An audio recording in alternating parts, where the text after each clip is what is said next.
अस्तु। तो अब क्या है, सब आपके सामने दिख रहा होगा आपको। ये पहले की कक्षा है, उसको छोड़ते हैं, लेकिन क्या है, दिनों के नाम। अब आपने, जैसे आपने बोलना है, आज सोमवार है, इसको हम संस्कृत में क्या बोलेंगे, थोड़ा आज उस पर चर्चा करेंगे। तो क्या है, देख लेते हैं।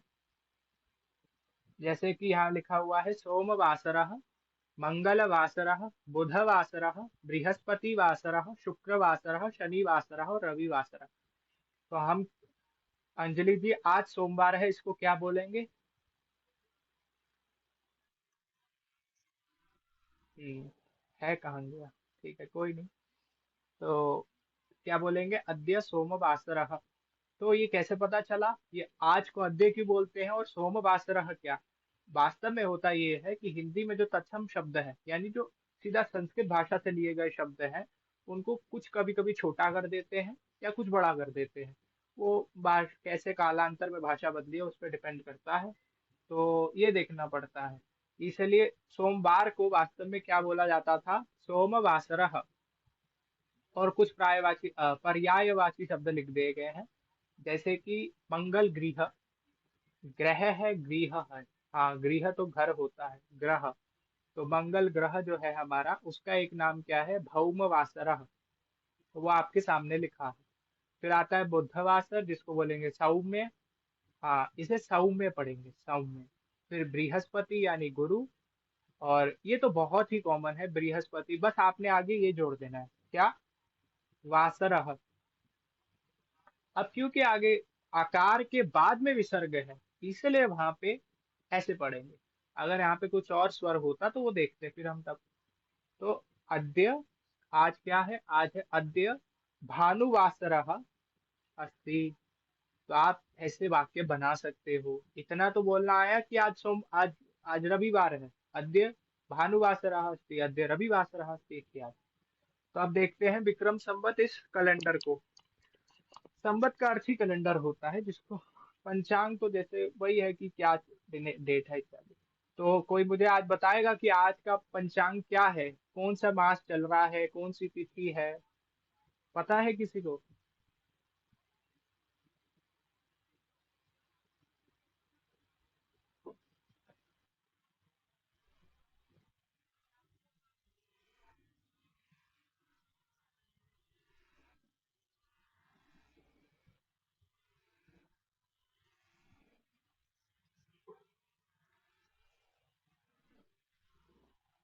अरे ठीक है, ठीक है, अब लड़ लेते हैं थोड़ा। तो देखो क्या होता है, पहले तो भाद्र नहीं है, भाद्रपद, ये मास का नाम है। पूरा मास का नाम लेते हैं। अब ऐसे ही तो श्रावण सावन हो गया। अब होता यह है कि श्रावण मास तो चला गया, सावन का महीना खत्म। तो ठीक है, अब शिव जी पे जल चढ़ाने नहीं जाएंगे लोग। तो आगे क्या आता है, भाद्रपद। तो ये रहा सामने, आगे अगस्त का महीना यहाँ लिखा हुआ है। ये अगर धीरे धीरे याद कर लो ना, तो अच्छा भी रहेगा, विक्रम संवत कैलेंडर के बारे में बताइए। तो आज क्या है, आज है नवमी।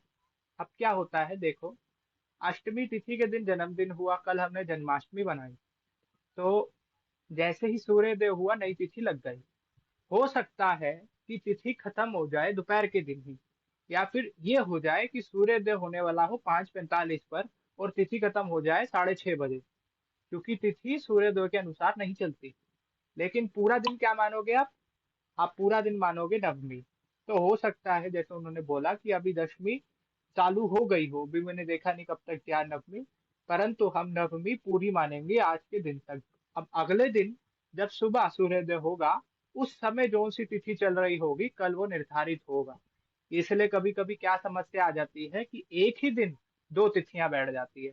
अभी जैसे अभी एक बड़ा प्रसिद्ध त्योहार आया था, पता नहीं दिवाली था या कोई पहले था, जब बहुत लड़ाई हुई थी कि आज है या कल है। तो यही था कि सूर्योदय पे तिथि कुछ और लग रही थी, और सूर्योदय के कुछ समय के बाद ही तिथि समाप्त हो गई थी। अब आप बताओ क्या करोगे? तो वैसे ही आज अभी नवमी हम मानेंगे, क्योंकि आज सूर्योदय के समय क्या थी, नवमी थी। तो कान्हा को जन्मे एक दिन हो गया, कल रात्रि जन्म हुआ। तो आज क्या है, भाद्रपद मास, कृष्ण पक्ष और नवमी। तो ये देखना, तो भाद्र ना भूले सिर्फ। हाँ, ऐसे ही नहीं ऐसे, क्योंकि ऐसे ही होता है, फिर श्रावण को सावन ऐसे ही तो हुआ है। तो क्या है, हाँ, ये कब चालू होता है, बस आपने ये याद रखना है कि चैत्र शुक्ल प्रतिपदा से आरंभ होगा, यानी नवरात्रों से तो होता ही है। अब क्या होता है, विक्रम संवत भारत के अलग अलग राज्यों में अगर मैं आपको बैठ के बताऊं तो अलग अलग उससे है, मतलब ये नहीं कह सकते कि आप इस तिथि के दिन ही नया साल चालू हो रहा है, वो चालू हो रहा है, ये चालू। अब क्या होता है, 15 दिन हमसे दक्षिण भारत, हम क्लाइमेट जो आता है ना थोड़े थोड़े समय बाद, जैसे मानसून ये वो ये सब, वो आगे चलता है, इसलिए उनका कैलेंडर हमसे थोड़ा सा अलग है। तो यही सारी बात आती है, जो हमारा जो पंचांग है ना वो किस पर आधारित है, मौसम पर आधारित है। कि जब पर्यावरण के अंदर पुष्प मतलब काल होगा, जैसे सर्दी से गर्मी आने वाली होगी, उस काल को क्या कहते हैं, मार्च और अप्रैल को कोई बताएगा?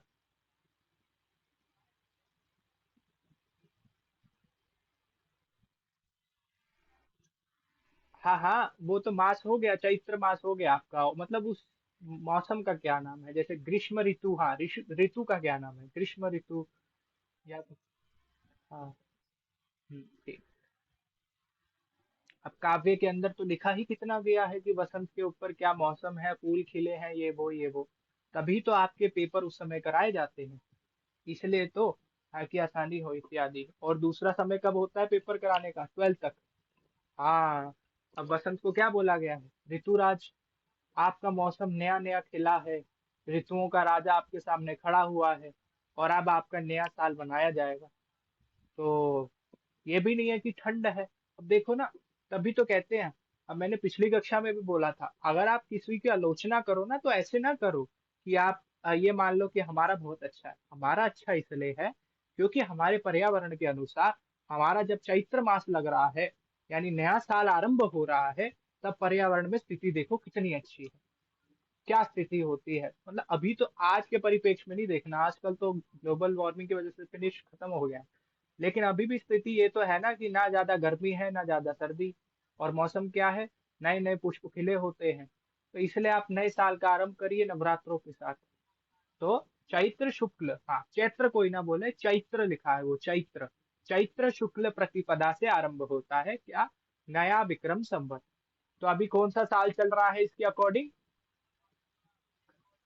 2082। तो 57, यानी 57 वर्ष हम ग्रिगोरियन कैलेंडर से आगे।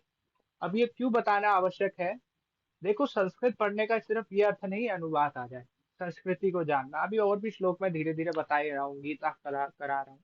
तो जैसे क्या होता है कैलेंडर, एक है हमारा 2025 वाला, इसको बोलते हैं ग्रिगोरियन।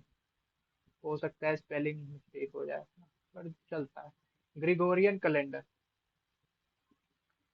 ये। और अभी हमारा कौन सा चल रहा है, बी ये 2082। ठीक है, इसको क्या बोलेंगे हम, विक्रम संवत।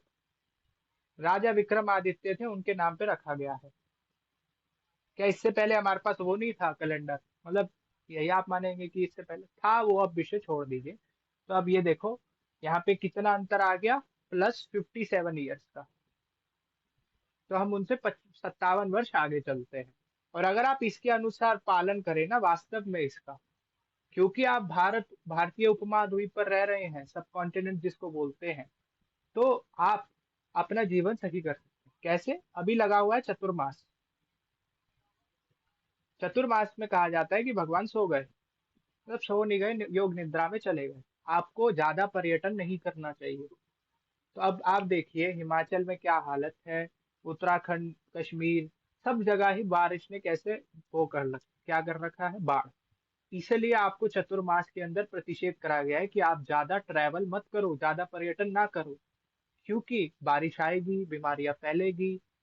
तो यही होता है। श्रावण मास के अंदर आपको अगर तिथि एक समय बताया जाए, श्रावण मास के अंदर जो मांस का भक्षण करते हैं, मांस का, तो वो क्यों नहीं वो छोड़ देते हैं श्रावण मास में, क्यों छोड़ देते हैं, इसका कारण ये होता है क्योंकि जैसे ही बारिश आती है नए नए कीड़े पनपने लगते हैं, कीड़ों के पनपने से वही चीज जानवर खाते हैं, और आप आगे जानवर को खा रहे हो, तो उससे आपको बीमारी हो सकती है। तो हर चीज जो हमारे यहाँ पे चल रही है प्रथा, वो उसका कोई ना कोई कारण विद्यमान है। और हम मूल कारण पे चले जाए तो क्या बात आ जाए। इसलिए ही श्रावण में लोग नहीं खाते, मांस भक्षण नहीं करते। बाकी खा लेते हैं वो तो छोड़िए। एक कारण ये भी देते हैं कि भोले बाबा को प्रसन्न करना है 1 महीना, तो छोड़ देते हैं उस विषय को। तो ऐसे चलना होता है। अब जैसे कि वही बता दिया, नवरात्र में नया मास है हमारा, मतलब नया नया साल है। तो वही जो शलक आप अच्छे उससे करो, भगवती की वंदना करके चालू करो। तो और नवरात्रों में होता क्या। तो आगे बढ़ते हैं। चैत्र मास हो गया, वैशाख, हाँ इसे मैं एक बार पढ़ रहा हूँ, आपने ये देखना है। यहाँ तक कि जमीन के नीचे उगने वाले पदार्थों का भी निषेध होता है। हाँ, जैसे अभी उन्होंने लिखा पदार्थों का भी निषेध होता है। क्यों होता है? कीड़े बाहर निकले ना। कीड़े क्यों बाहर निकले? बारिश हुई, श्रावण मास, परिवर्तन आया। तो बस कितना आधारित है, अब ये देखना है। तो अब मैं तो यही होता है कि चलता उसके अनुसार हूँ। एकादशी देखनी होती है, चलिए तो आप भी कृपया उतारिए, ऐप में भेज दूंगा ग्रुप में, वहां पे सब कुछ पता चल जाएगा कौन सी तिथि है। एकादशी देखनी होती है इसलिए। अब क्या है आगे? चैत्र, वैशाख, ज्येष्ठ, आषाढ़। अब कोई इसको आषाढ़ ना पढ़े, ठीक है। इसको क्या पढ़ना है? आषाढ़। ढा पढ़ते हैं। अब ढा से क्या होता है? ढोलक होता है। तो इसलिए इसको हम क्या पढ़ेंगे अब से? आषाढ़। अब क्योंकि हिंदी में ना ये आ गया है, ये जो है ना, ये नहीं है हिंदी, ये हिंदी में है। हमारे संस्कृत में क्या है? हमारे संस्कृत में ये है आषाढ़। तो ढा से अब आपने याद रखना है ढोलक। अब जैसे कहते हैं ना मैं पढ़ रहा हूँ, तो यहाँ पे ऐसे कर देते हैं, ऐसे या फिर ऐसे। अब पता नहीं इसका क्या सही है, पर देखते हैं। तो आषाढ़ ये लिखा हुआ है वहां पे। फिर आषाढ़, श्रावण, भाद्रपद, जो मास अभी चल रहा है। अश्विन नहीं बोलना, आश्विन है वो, आश्विन। आश्विन के बाद क्या है? कार्तिक, मार्ग शीर्ष। मार्ग शीर्ष यानी कार्तिक मास में कहा जाता है कि आपको गंगा में जाके एक बार स्नान करना ही करके। अब हमारे पंजाबी में तो बोलते हैं कत्ते का महीना, कत्ते का महीना कह देते हैं उसको। लेकिन यही है, कार्तिक मास में जाके गंगा स्नान करिए इत्यादि, क्योंकि खत्म होता है चतुर्मास। तो वही है, आप घर पे भी बैठ गए तो अब बाहर जाओ 4 महीने बाद गंगा, और जाओ भी तो कहाँ जाओ? पवित्र स्थान पे जाओ, गंगा किनारे। तो कार्तिक, मार्ग, हाँ, मार्ग शीर्ष। इसे क्या पढ़ेंगे? पौष। पौष ना पढ़े कोई, पौष, माघ। अब क्योंकि अलग अलग नाम थे इसलिए मैंने इसको यहाँ पे जोड़ा था, ताकि आप लोगों का उच्चारण भी ठीक हो और आप लोगों को अपने विक्रम संवत पंचांग के बारे में भी पता चले। ये है माघ और फाल्गुन। तो माल फाल्गुन मास की पूर्णिमा को क्या आता है, कोई बताए एक बार? फाल्गुन मास की पूर्णिमा को।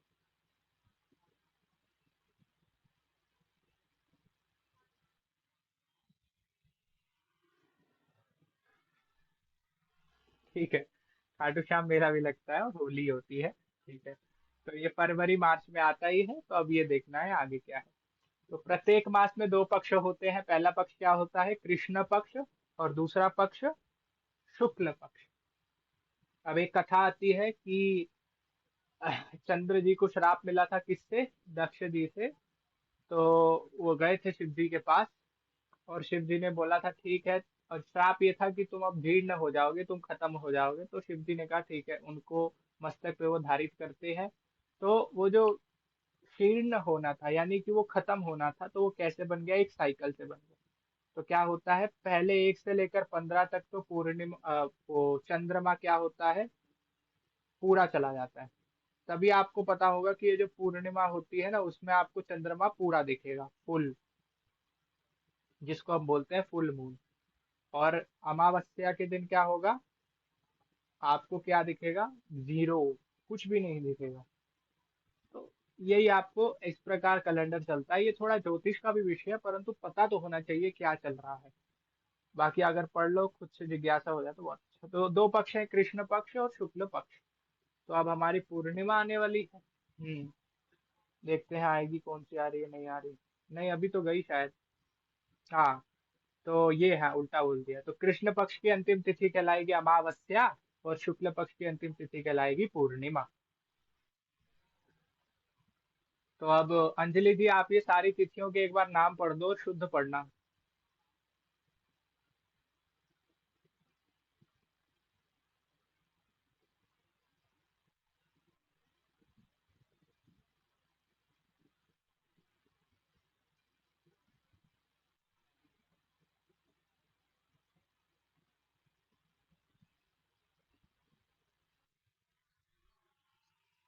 हाँ, ये तिथियों के नाम पढ़ दो जो है सामने, और सुनना बाकी बात।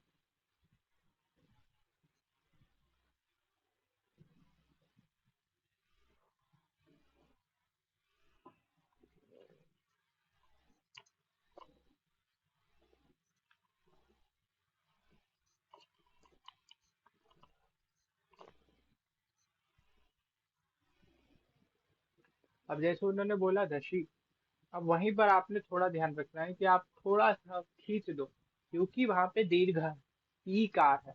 आपने त्रयोदशी, चतुर्दशी, द्वादशी, द्वा है वो थोड़ा, द्वादशी, एकादशी, तो इस प्रकार पढ़ना है, इसलिए दशी है वहां पे।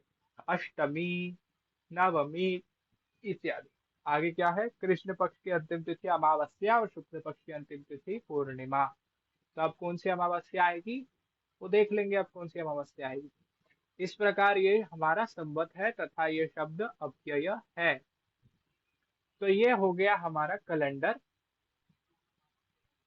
तो इस प्रकार आप देख सकते हैं कि क्या चल रहा है। अब थोड़ा 5-10 मिनट एक विषय पे चर्चा कर लेते हैं, फिर उसके बाद खत्म करेंगे कक्षा।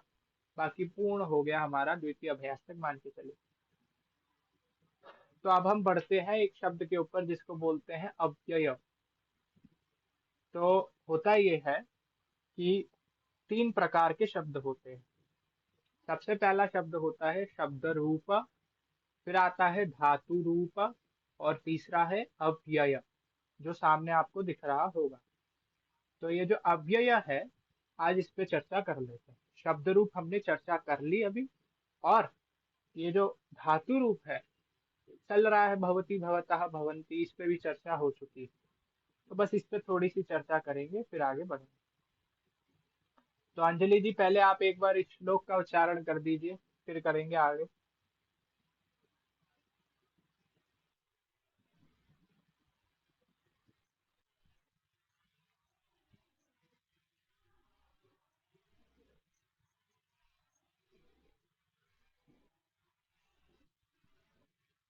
अस्तु, बहुत सम्यक। तो जैसे उन्होंने पढ़ा, यही इसका उच्चारण। अब क्या देखना है कि देखो क्या होता है। ये रहा आपका शब्द। तो आपके इतने सारे शब्द रूप बन गए, तो हम इसको एक भाषा में कह सकते हैं ना कि शब्द का परिवर्तन हो गया। जैसे अब ये, अरे कोई अच्छा शब्द आया, इतना कठिन का है तो कुछ तो आ जा। जैसे एक शब्द है हमारा राम, अगर हम देखें तो उससे कितना कितना परिवर्तन आ जा रहा है। अब ये जो परिवर्तन आ जा रहा है, हम इसको बोल सकते हैं कि शब्द में विकार आ गया। अभी विकार क्या होता है, तो जिस प्रकार दूध से बनती है दही, तो दूध का क्या विकार है, दही। वैसे ही ये जो राम, ये जो प्रातिपदिक है, प्रातिपदिक हम पढ़ चुके हैं क्या है, इसका क्या क्या विकार बन गया, मतलब चेंज, चेंज आ गया। विकार का मतलब चेंज समझ। राम, रामौ रामाः, रामम रामौ रामान, ये आ गया ना विकार। तो इसी प्रकार जिन शब्दों का विकार ना हो, जिन शब्दों में कोई चेंज ना आए, वो क्या कहलाएंगे, वो क्या कहलाएंगे, वो कहलाएंगे अव्यय। अब से कोई इनको अव्यय नहीं बोलेगा।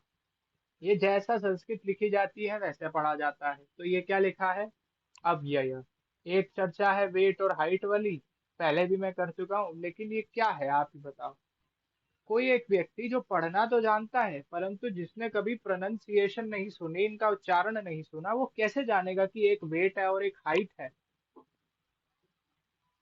अगर एक ये वेट है तो ये हेट क्यों, ये हेट क्यों है, ये ये क्यों नहीं है, जो भी है वो देखना पड़ेगा ना। तो बस यही है, संस्कृत जैसी लिखी जाएगी वैसी पढ़ी जाएगी। तो ये हो गया अव्यय। अव्यय कैसे बना है वो देखते हैं। ये शब्द का अर्थ होता है जो खर्च ना हो, जिस जिसका खर्च ना हो, यानी जिसके रूप ना बदले। अव्यय। कोई कहता है ना ज्यादा व्यय, अब वो हिंदी वाले तो बोलते हैं ज्यादा व्यय मत करो। व्यय नहीं, ज्यादा व्यय ना करो। ठीक है, मतलब ज्यादा खर्चा ना करो। तो ये है तो न अव्यय, यानी नहीं ज्यादा, मतलब ज्यादा खर्चा नहीं। अब कोई शब्द होता है बालकः, वाक्य उच्चैः वदति। तो ये क्या लिखा है? उच्चैः। कच्छपः शनैः चलति। कछुआ धीरे चलता है, तो ये शनैः ये लिखा हुआ है। अगर आपसे पूछो आप यहाँ हो, तो आपने बोलना है आम, यानी हाँ। ये क्या है? अतः, इसलिए, ना। ऐसे शब्दों के कभी रूप नहीं चलते, शब्द रूप नहीं चलते, ना धातु रूप चलते हैं। इन शब्दों को क्या बोलते हैं? इन शब्दों को बोलते हैं अव्यय। तो ऐसे कार्य होता है। संस्कृत भाषा में सिर्फ तीन प्रकार के शब्द होते हैं। पहला होता है शब्द रूप, फिर होता है धातु रूप, और अव्यय। शब्द रूप हम पढ़ चुके हैं। अकारांत, आकारांत, ईकारांत, नकारांत, रेफांत। अभी अब इतना थोड़ा ना राम लता ये थोड़ा ना बोला जाएगा। ये क्या है वो पढ़ लिया। और धातु रूप हम वो भी पढ़ चुके हैं कि धातु का सामान्य परिचय इसके अंदर, कि धातु होता क्या है वास्तव में। तो फिर है अव्यय। तो ये कारिका आपने याद रखनी है। सदृशम त्रिषु लिंगेषु सर्वासु च विभक्तिषु वचनेषु च सर्वेषु यन्ना। अब देखो क्या लिखा है? वेति। यन्ना व्येति तद अव्ययम। तो जो तीनों लिंगों में, सभी विभक्तियों में और सभी वचनों में किसी प्रकार के विकार को प्राप्त नहीं हो, एक जैसा ही रहे, वह वह नहीं होता, वह अभी कक्षा में हो गई चर्चा, वह अव्यय है। तो यहाँ तक कोई प्रश्न तो पूछिए जल्दी माइक करके, वरना ये भेज दीजिए फिर आगे चले। हाँ जी बोलो।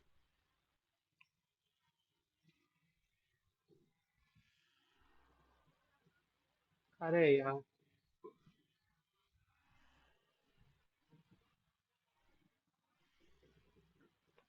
फिर तो प्रांजल जी कैसे हाई ये पढ़ू मैं? आप तो कह दोगे भाई आपके बिहार से हो। कैसे है भाई? हाँ, आश्रय से नहीं, आश्रय। देखो क्या होता है। अब लोक में मैंने आपको बोला ना, अगर आप किसी से,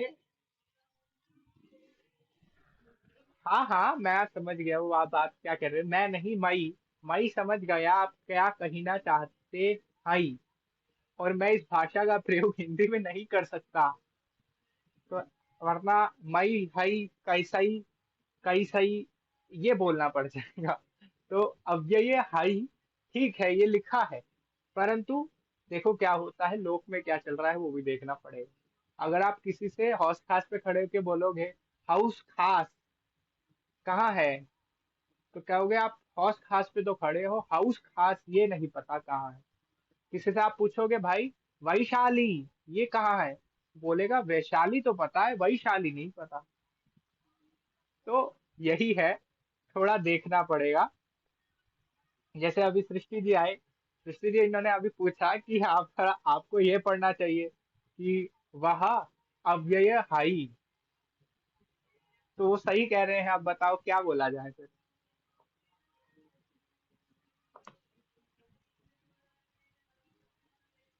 अरे आप, अच्छा, अब उनका एक ये प्रश्न है कि यहाँ पे पढ़ना चाहिए वह अव्यय हाई। तो ये ठीक रहेगा ना पढ़ना इसको, हाई?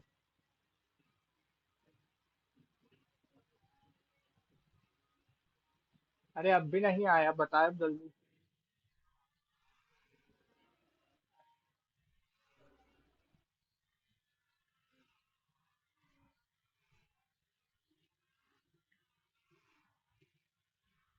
हाँ अस्तु, तो जैसा उन्होंने बोला।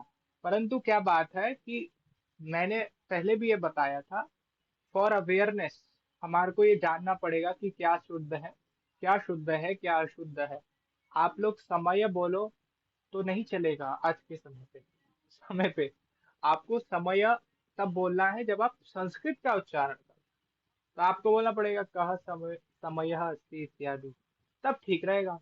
क्योंकि संस्कृत में जैसा बोला जाएगा वैसा लिखा जाएगा। हाँ वहाँ लिखा वही है कि वह अव्यय आई, परंतु वो किसकी दृष्टि से है, वो संस्कृत की दृष्टि से है। हिंदी की दृष्टि से अगर पढ़े तो वह अव्यय है। अब वो इतना गलत है फिर तो फिर बहुत ही गलत हो जाएगा, वो नहीं देखना, थोड़ा तो ठीक पढ़ लेते हैं।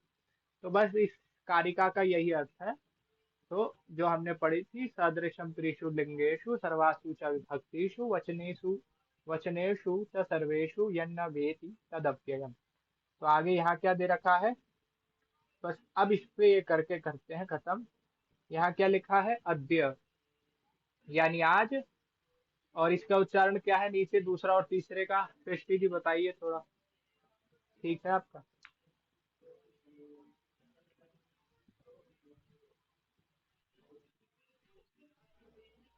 यह है, तो इसका उच्चारण है यह।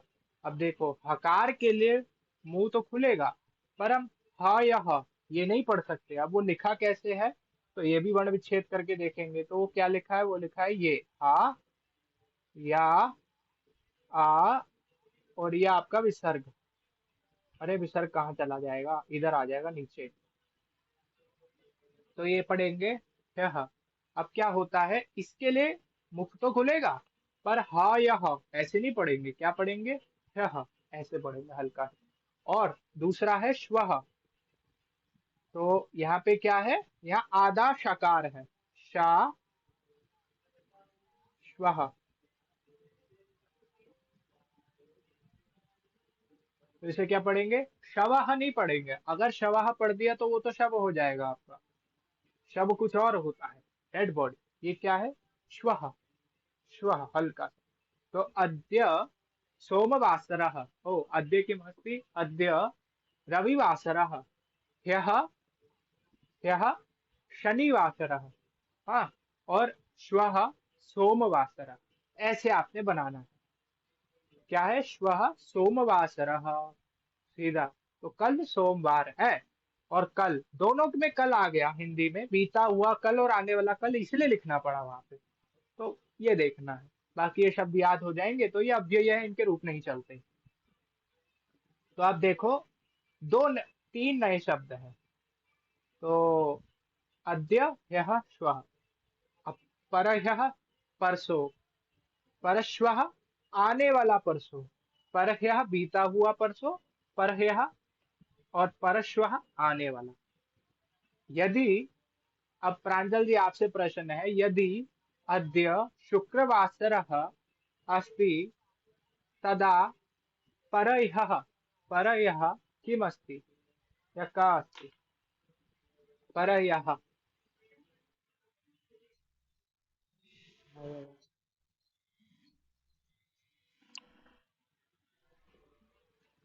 अरे भैया मैंने परश्वः नहीं बोला, मैंने यह बोला था बीता हुआ।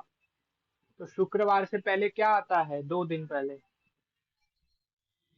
हाँ, बुधवार नहीं, बुधवासरः अस्ति इत्यादि। तो ये हो गया परसों, पहले वाला और बाद वाला। ये वाला कौन सा परसों है, ये एक परसों का भी नरसों है, यानी कहते हैं ना परसों नरसों, ये वही है, प्रापरयः, प्रापरयः। तो ये रहा आपकी टेबल, ये ऊपर वाला छोड़ देना जिसपे ये आपको लाइनें दिख रही होगी। यदि अद्य सोमवासरः अस्ति, कल इसको देखना, कल अच्छी तरह समझ में आ जाएगा। तो यह क्या होगा, रविवासरः, परह्यः शनिवासरः, और प्रापरह्यः यानी नरसो शुक्रवासरः, और श्वः बीत आने वाला मंगलवासरः, परश्वः बुधवासरः, और गुरुवासरः कब, प्रापरश्वः। शवः कोई ना बोले। तो यही था छोटा सा बस विषय अव्ययों का। और ये सभी शब्द अव्यय हैं, इनके रूप कभी नहीं चलते। क्योंकि अव्यय का प्रसंग था तो इसमें जोड़ दिया था। अब कोई आपको अव्यय बोले तो ये कार्य का आपने सुना देनी है, क्या, सदृशं त्रिषु लिंगेषु सर्वासु च विभक्तिषु वचनेषु च सर्वेषु यन्न वेति तदप्ययम्। बस ये लिखना है। अब वहां पे विच्छेद भी दे रखा है, तद यानी वह अव्ययम है इत्यादि। तो यहाँ तक कोई किसी का प्रश्न तो पूछिए, अन्यथा फिर कक्षा समाप्त करते हैं किसी अच्छे से मंगलाचरण के साथ। है किसी का कोई प्रश्न?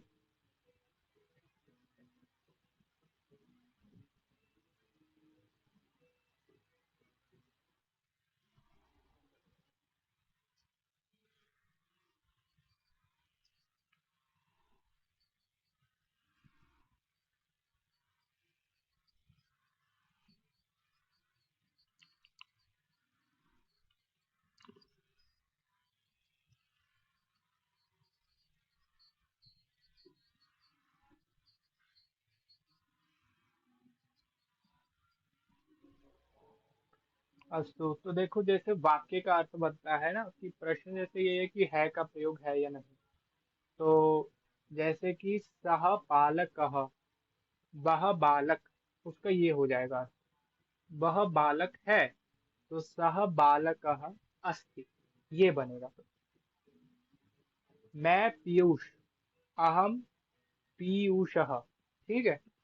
मैं पीयूष हूँ, अहम पीयूषः अस्मि, इस प्रकार बन जाएगा। एक धातु होती है, जैसे कि अब क्या होता है, आप बोलो ये जो है। अब हिंदी और संस्कृत में क्या है थोड़ा देखना पड़ेगा। जैसे ये क्या है और होता है, ठीक है। तो ये जो होता है ना, मैं पीयूष हूँ, हाँ इसमें हूँ आ जाता है। ये क्या है? ये एक धातु है जिसका रूप चलते हैं अस्ति स्ताह संति। अस्तु, अस्तु भी उसी का बनता है। तो अस्ति स्ताह संति उसी का हिंदी में परिवर्तन है। तो उस धातु का नाम क्या है? उस धातु का नाम है असभुवि। अब देखो मैं तो सीधा धातु के अर्थ में नाम याद करता हूँ। जिसने धातु वाली पीडीएफ नहीं, वो वीडियो नहीं देखी, वो देख ले जाके, और पीडीएफ के अंदर भी साधारण रूप से समझा रखा है। अरे इस ऐप को भी थोड़ी थोड़ी दिनों बाद समस्या हो जाती है। तो क्या होता है, वो लगाना आवश्यक है, परंतु उन्होंने नहीं लगाया था, कोई बात नहीं, ठीक है हो जाएगा। तो अगर हम बोले अद्य रविवासरोस्ति, अब वो तो ठीक है, संधि बिना करके पढ़ते हैं, अद्य रविवासरः अस्ति, ऐसे पढ़ेंगे उसको। तो ये आपने थोड़ा देखना पड़ेगा। ये रहा धातु पाठ। हाँ, अष्टाध्यायी ऐप एक नंबर ऐप है, कृपया उसमें जाइए, देखिए सब कुछ मिलेगा। तो यहाँ आपने डाल देना है असभुवि। तो तब तक आंसर ये बताओ, जो शब्द रूप दिए थे वो याद है? जो जो धातु के दिए थे याद है धातुएं? लिखा था रजिस्टर पे? चली गई है? हाँ। अरे असभुवि, तो मैंने उसी कक्षा में ठीक है, वो तो साधारण से। अरे अच्छा, वो रजिस्टर पे कुछ लिखा है जो मैंने बोला था लिखने के लिए?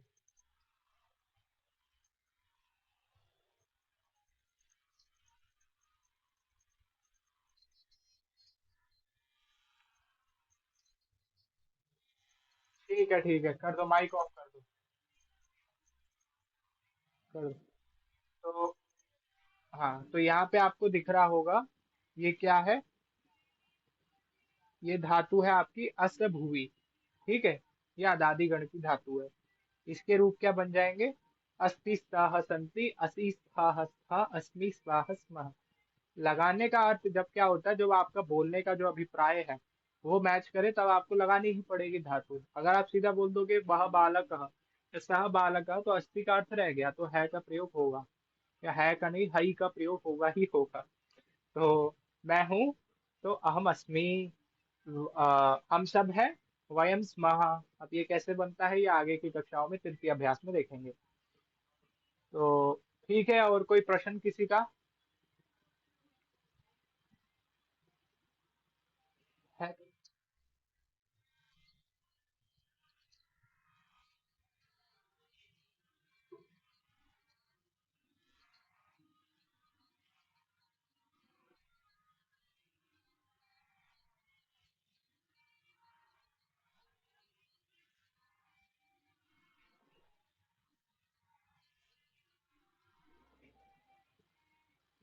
हाँ, तो पाणिनि जी ने, हाँ, तो वार्तिक किसने लिखे थे? वार्तिक लिखे थे कात्यायन जी ने। तो जैसे अभी उन्होंने बोला एक तिंग वाक्यम, ये क्या है? तो वाक्य की जब परिभाषा करी गई कि आप कुछ परिभाषा बताओ, तो वाक्य की परिभाषा आ जाती है एक तिंग वाक्यम। ठीक है। अब ये तिंग क्या है? अरे उस पर बहुत ज्यादा ठीक है। तो तिंग तो आप समझते हैं क्या होता है, अब आपको तो बताने की आवश्यकता नहीं। एक तिंग वाक्यम, जैसे ये लिखा हुआ है, जब तक वाक्य के अंदर कोई धातु रूप प्रयोग ना हो जाए तब तक उसको कंप्लीट नहीं माना जाएगा। तो सह बालकः अस्ति, ये आपको बोलना ही पड़ेगा, वो वरना अधूरा रहेगा। वह बालक, इसका क्या अर्थ है? अब आपकी मन में जिज्ञासा रही ना, जिज्ञासा तो रही, ये बालक वो क्या है? तो इसलिए आपको एक प्रयोग करना पड़ेगा, वह बालक था। अब बताओ, तो आपने लगा दिया आसीत, सह बालक आसीत, वो बालक था, गया, अब नहीं है। इसलिए एक वाक्यम का न्याय आ जाता है, और वाक्य की साधारण परिभाषा भी है ये। तो ठीक है, आपने ये याद दिलाया मेरे को, याद तो था पर भूल गया। तो ठीक है, अब किसी का और कोई प्रश्न, अन्यथा करें मंगलाचरण, फिर कल मिलेंगे कक्षा के अंदर। हाँ, एक बार दोबारा भेजना, आपने क्या लिखा था? मैंने पढ़ा नहीं, क्या बोल दो।